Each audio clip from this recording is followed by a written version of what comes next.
happy-go-lucky teen and a retired school teacher forge a bond to survive the mean inner-city streets. Soon, their fondness and friendship must face a challenge they never counted on. In a moment.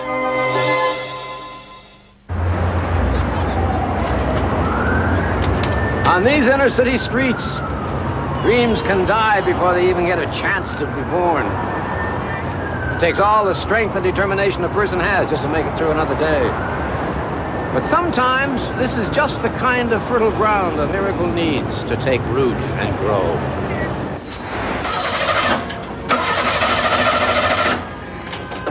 I don't quite know what's wrong, sir. I'll have to put it on the computer. I'll be back in just a second. Lee Martin was a product of these mean streets.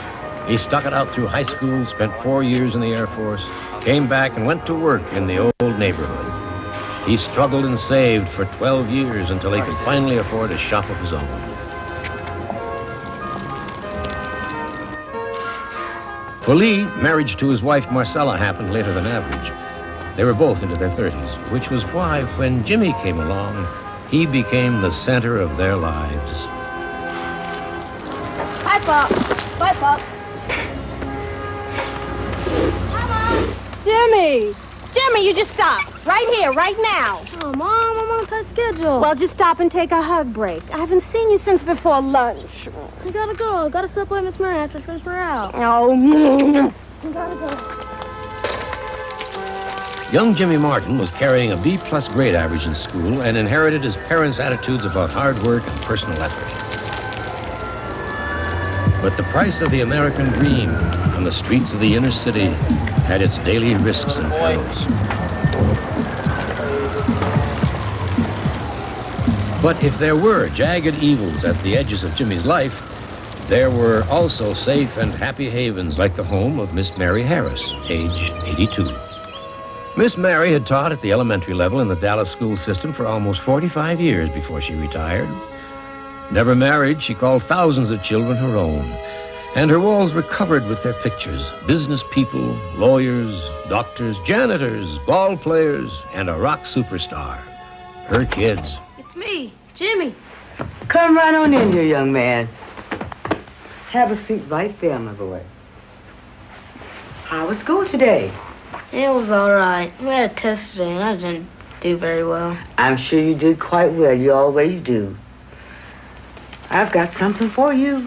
Miss Mary had turned so many children into readers that she had lost count. But Jimmy was special. Even his mom and dad had not learned his secret wish to become a writer. It's the collected works of Langston Hughes. Miss Mary fanned that little spark every chance she could. From Steinbeck to James Baldwin, Shelley to Miriam Jones, she opened the wonders of words for him. It's not my birthday till January. I won't tell if you don't.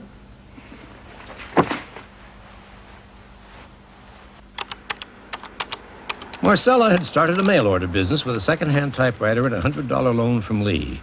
Now it was producing 40% of the family income. That you, Jimmy? Do me a favor. Check the stove to see that I set it on low. I don't want the soup to boil off.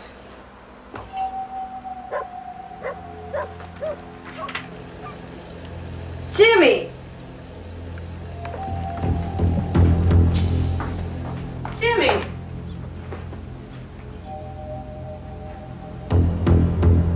James Ellington Martin? Are you playing jokes on me?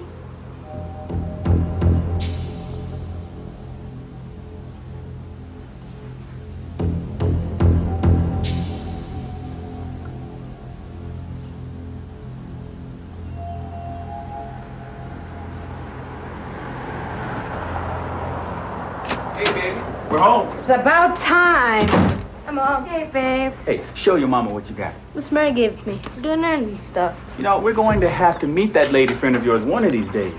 He keeps saying that. But you're always too busy. Hey, I'm not too busy to shoot some hoops. You up for it? Sorry. Too much homework. Oh, now who's too busy? Langston Hughes. Now, that's some pretty deep stuff for a 13-year-old. Well, our baby's growing up. Every time I look at him, he's a foot taller. But still, I don't like him spending so much time with that old school teacher. You're just jealous. Oh, you bet I am. It seems like he has enough time to run her errands, but he's too busy to play a little round ball with his old man. Soup smells great. Hey, did I kiss you hello yet? Huh? Gonna go wash it. Early morning on the first day of October was clear and crisp. For the budding writer, the combination of bright sunlight and stinging cold was an invitation to jump right into another exciting day. At 10:48 that morning, a neighbor, Madeline Baslin, stopped in for a visit with Miss Mary and found her sprawled on the living room floor in a coma, the victim of a stroke.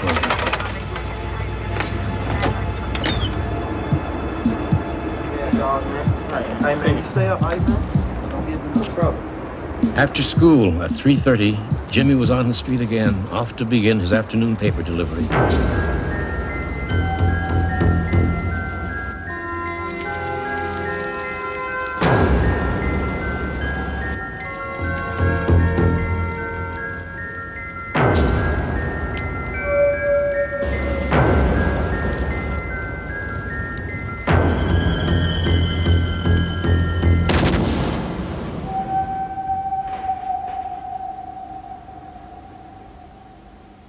At 3:48 p.m., James Ellington Martin, aged 13, who might have picked up the torch lit by Langston Hughes and James Baldwin, was no more.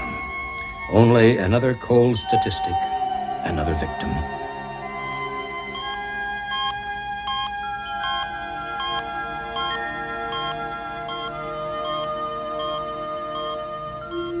Miss Mary, of course, had no way of knowing what a fateful autumn day it had been for both her and the boy she had grown so close to. It puzzled her and hurt a little that Jimmy had not come to see her in the hospital. You're looking good. But she put it down to adolescent vitality. Perhaps a girlfriend or a sudden interest in sports. Then, when she could make her way around, Miss Mary insisted on going home. In the weeks since her stroke, Miss Mary made great progress and was doing quite well for herself, but she dearly missed seeing Jimmy.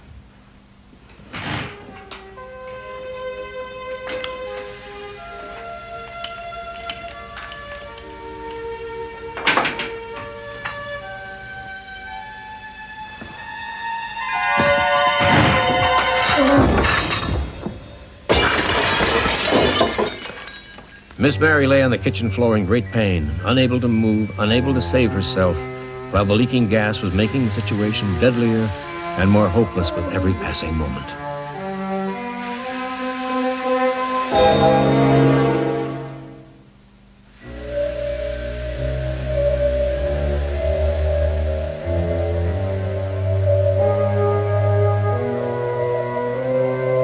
Help me, please.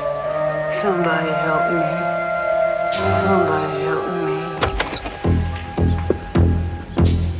Who's that? Help me. Help me, please. Help me.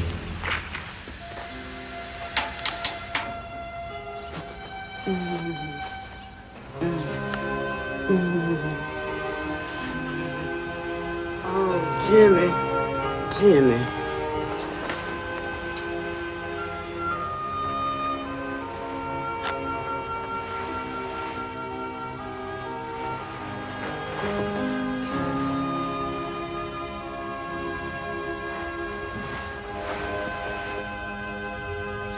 Miss Mary?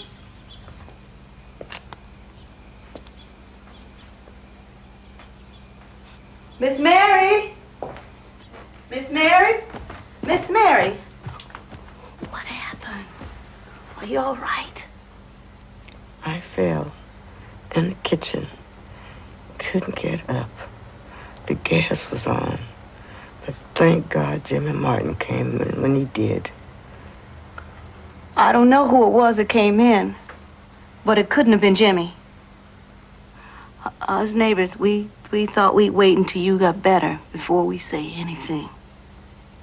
That same morning you had your stroke, Jimmy Martin was shot and killed. Oh, no. Can it be?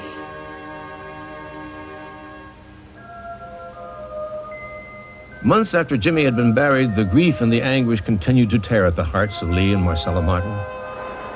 Where there had been joy and hope, now there was only an emptiness. Honey, what are you doing? I don't even know why we bothered to buy a stupid tree this year. Well, we tried.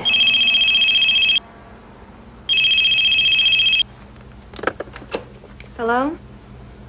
The same evening Miss Mary heard of Jimmy's death, she called his parents to tell them of the miracle that had happened. Whoever you are, I hope you've had a nice laugh with your little joke. Who's that? Jimmy's friend, Miss Mary. Or somebody saying she was. Playing a bad joke.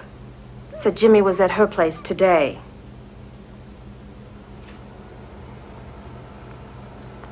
Crazy people. Miss Mary was troubled and disappointed that her message had been taken as no more than a prank. Still, she felt what had happened had a meaning beyond just the saving of her life.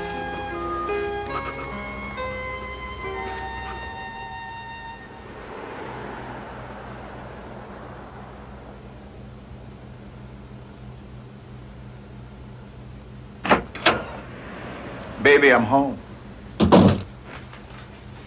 What's wrong?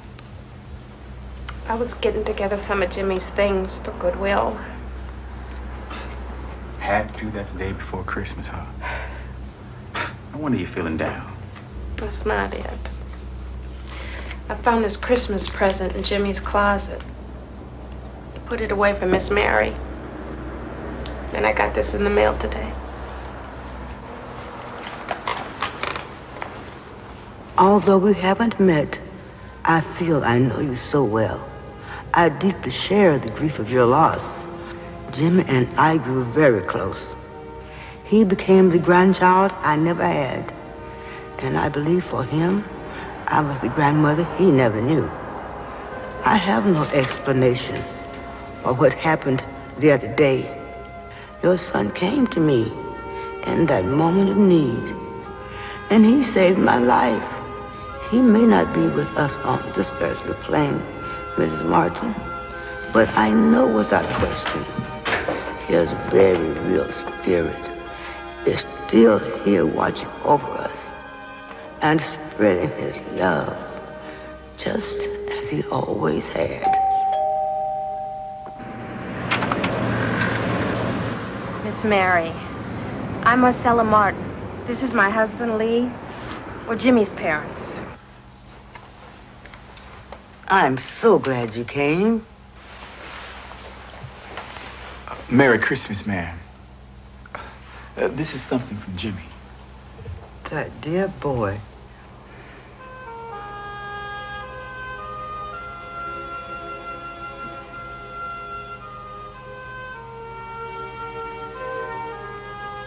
Can't you just stay for a while? We'd really like that. You know, we really appreciate the time you've spent with Jimmy. 3 people whose lives were touched by a tragedy and by a miracle were united and bonded for the first time by a boy whose love was unconditional and unrestricted by this world or the next one.